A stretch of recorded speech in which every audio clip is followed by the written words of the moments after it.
I will always remember May 5th of 2020 as the turning point in my life as a human being. On this date, I was in Georgia when the graphic killing video of Ahmaud Arbery surfaced online. At that moment, I felt disgusted, angry, and in complete shock. Being only a few hours away from where the shooting occurred made it that much more real and painful. It was then when I challenged myself to become proactive, fight racism, and do all things in my control to never see a video like that again. Now to a deadly shooting that's inflamed racial tensions in a Georgia community. Tonight, video has surfaced of an African-American man being chased down and killed. His family says he was just out jogging.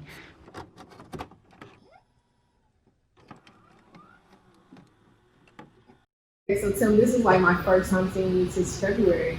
So how's everything been going? Everything's going well. How are you? Good. So I wanted to sit down with you to just get more information about your background and then how you formed this UMity group on campus. So can you just tell me where are you from? I'm from Mönchengladbach, Germany. It's a mid-sized town. We have I think it's 250,000 people living there.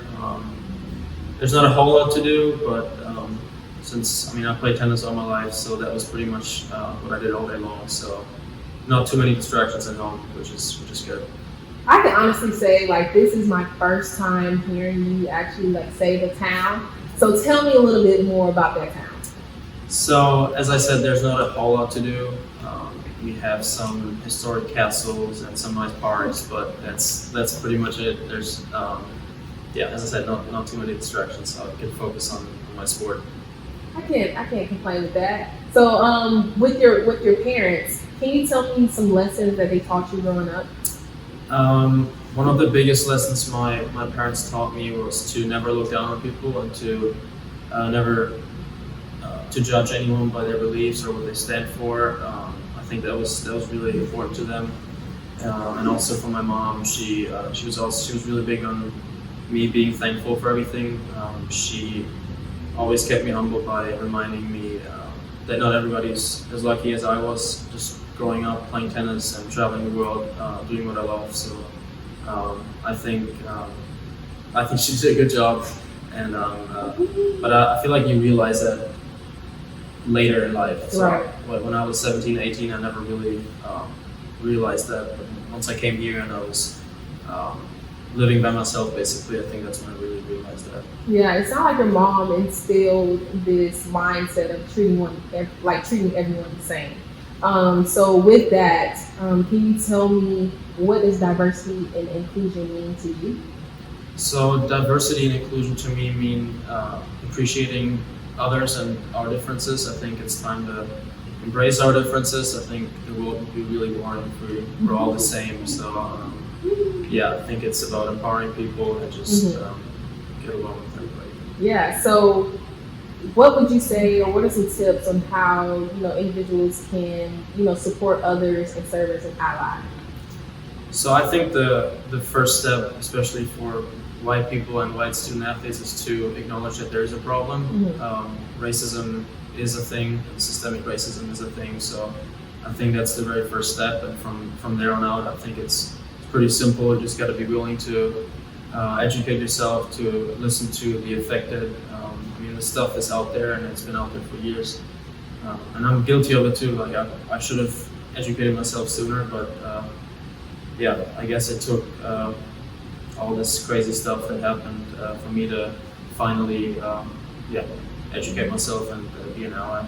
Well, I can most definitely see that you took some time to educate yourself.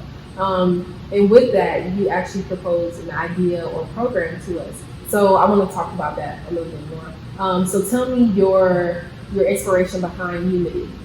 So I came up with the word UMity when we had our Unity walk with Ole Miss Athletics. I was just, I remember standing on the field and I was like, why didn't they call it UMity? That would be a more fitting name that would incorporate Ole Miss into it. And then we had our listening session with my fellow student athletes, and they shared their experiences with racism and social injustice. And I was shocked to see that even D1 athletes have to deal with racism on a daily basis. And then that's when I realized that I don't really know my fellow student athletes. I know we go to the games or sometimes we go to pre-games together, whatever. But that's pretty much it. So that gave me a whole different perspective on them and on life, and that's when I sat down and came up with some of the ideas for UMity. No, we love it. We love it. I just want to, take time to say that. But I know that you're also not going to stop your great work just at UMity. So what can I expect from you, and then what can we look forward to with UMity? So what you can expect from me is that I'm gonna devote all my time off the court to really try and make a difference in this world. I think my ultimate goal is to impact the people around me in my little bubble here at Ole Miss. Yeah. And I hope that in 5, 6, 7, 8 years that the people that were part of the program, that they raise their kids like what they learned here from the UMity campaign. I mean, you're most definitely leaving your mark here in athletics. So, continue the great work.